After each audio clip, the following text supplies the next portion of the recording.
Hey, welcome! Today, we are diving deep into Brian Tracy's incredible book, Get Smart. We're going to unpack the exact thinking tools that the most successful people in, well, every field, use to get ahead. All right, let's jump right in.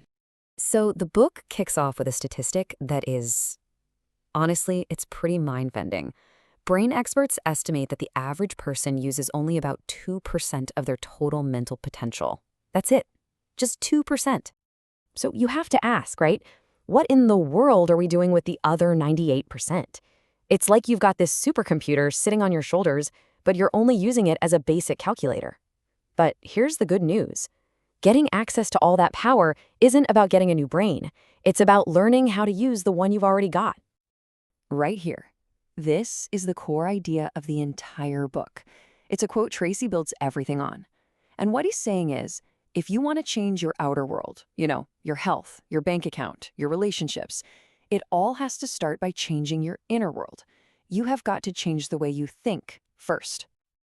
Okay, so here's our game plan. First, we're going to look at what that untapped mental power actually is. And then we'll cover 4 powerful thinking tools you can start using right away to unlock it. Thinking long-term, thinking fast versus slow, making informed decisions, and finally, the absolutely incredible power of setting goals. So let's start with that massive, massive reserve of brain power we all have. Tracy says your mind has something like 100 billion cells, and each of those is connected to thousands of others. The number of potential thoughts you could have is, get this, it's literally greater than all the molecules in the known universe. I mean, it is practically infinite. And this analogy just makes it so real. Imagine you inherited $1,000,000. It's in a bank account with your name on it, but you can only get to 20,000 of it because you just don't have the code to unlock the rest. That is the situation for most of us. The mental wealth is there, but the thinking tools we're talking about today, those are the codes to unlock it. So the very first key to that code is something Dr. Martin Seligman calls your explanatory style. It's basically the story you tell yourself. It's your internal narrative. So when something goes wrong, do you see it as a permanent disaster, I'm a failure, or do you see it as a temporary lesson? Okay, what did I learn? Just making that one shift in perspective is the first huge step to unlocking your potential. And that leads us perfectly to our first real practical tool, long-term thinking. A major Harvard study found that something called time perspective was the single most important factor in determining someone's social and economic success in life. The most important. And here's the crucial difference. Short-term thinkers are all about the reward right now. They're going to spend the paycheck, they're going to eat the junk food, they're going to watch TV instead of maybe working on their skills. But long-term thinkers, they are willing to make sacrifices now, saving the money, studying late, exercising when they're tired, because they know it leads to way bigger rewards down the road. And this is a brilliant way to actually do it. It's a technique Tracy calls back from the future. So don't start from today and look forward. No, you jump 5 years into the future. Imagine your life is absolutely perfect in every single way. Your career, your family, your health, your finances. Get a crystal clear picture of that. Then, you work your way backward to today and you ask yourself the most powerful question of all. What is the very first thing I need to do right now to start moving toward that future? Okay, our second tool is all about matching your thinking style to the situation. This is inspired by the work of Nobel Prize winner Daniel Kahneman, who proved we basically have 2 different minds, and learning to use the right one at the right time is an absolute game changer for making good decisions.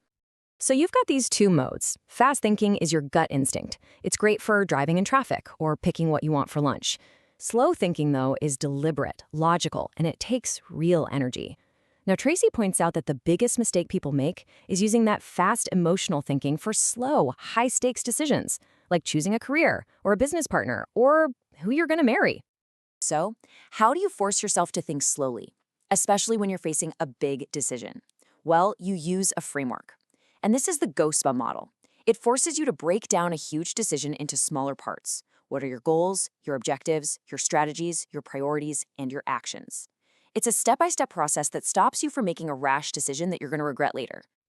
And that brings us to our third tool, which is really about the fuel you put into your decision-making engine. The quality of your thinking is directly tied to the quality of your information. Simple as that. Uninformed thinking pretty much always leads to disaster. Oh, I love this quote from Harold Janine, the guy who built the massive conglomerate ITT.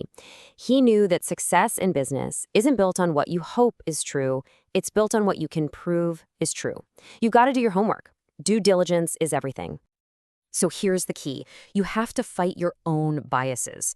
Most of us, we get an idea and then we go looking for evidence that supports it. That's called confirmation bias.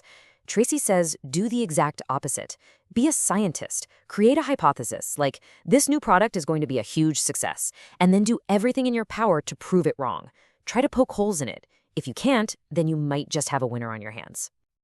And finally, we get to what Tracy considers the most powerful thinking tool of all, goal-oriented thinking.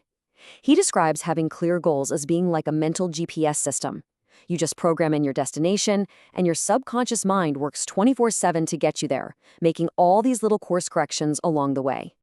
Now this one reveals something incredible. Only about 3% of adults actually have clear, written goals. The other 97%? They just have vague hopes and wishes. Okay, now get ready for the kicker.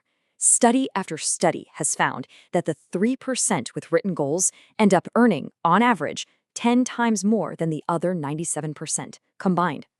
So why are goals so powerful?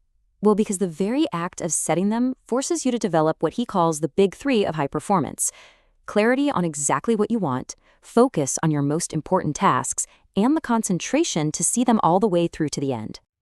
All right, to help you tap into this, let's just walk through a few powerful questions from the book. Don't rush these. The first one sounds simple, but it's really profound. Ask yourself, what do you really, really, really want to do with your life?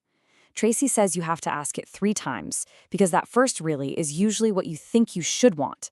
The second is what other people want for you, but that third really, that's where you find your truth. Okay, the next question is designed to just cut through all the noise and all the obligations of daily life.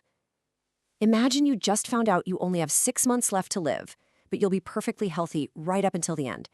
What would you absolutely, positively do? And maybe more importantly, who would you spend your time with? This question, it's like a powerful filter. It instantly clarifies your deepest values. And for the final question in this little series, think about this. What activities give you your greatest feeling of importance and self-esteem? When do you feel most alive, most valuable? Your greatest successes and your deepest happiness are almost always hiding in the answer to that question. That feeling, it's a huge clue, pointing you directly toward what your real goals should be. This statement just sums it all up, doesn't it? All the self-help advice, all the productivity hacks, they're just commentary. The real engine of achievement is having a clear, defined destination. So we're going to leave you with this last powerful question from the book. Just for a moment, take the fear of failure completely off the table. If you were absolutely guaranteed to succeed at any one thing, what one great goal would you set for yourself? Think about that. Because your answer is probably what you should be doing.